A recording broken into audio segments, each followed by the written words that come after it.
Good morning. Time for your health check. You know, Breast Cancer Awareness Month may be over, but certainly the battle to fight the disease never ends. Check this out. British researchers say a blood test might spot breast cancer up to 5 years before clinical signs of the disease even appear. Now, this test identifies specific autoantibodies. They're produced when the immune system comes in contact with antigens that are produced by breast tumor cells. So far, the test is only partially effective, but something to watch there. Also coming to us in new research, check this out. What if seaweed actually held the secret to treating Alzheimer's? China has approved the first new medicine in 17 years with the potential to treat mild to moderate cases. This is unbelievable to me.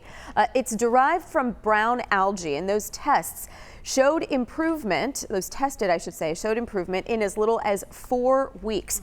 The company plans to launch third phase clinical trials in the U.S. and Europe early next year. All right, where are my runners at? Not in this studio, apparently. Analysis of 14 studies from around the world shows running lowers the risk of premature death. So overall, people who ran any distance were associated with a 27% lower risk of death from all causes than those who didn't run at all. Running was also associated with a 30% lower risk of death from cardiovascular disease and a 23% lower risk from cancer.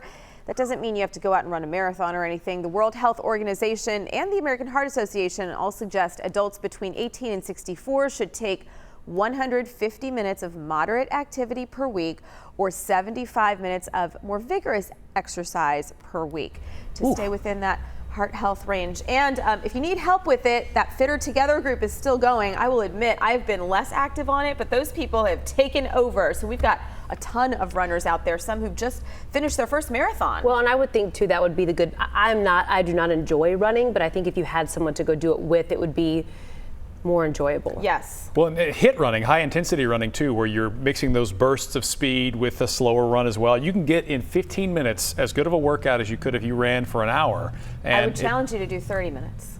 Hey, how about 30?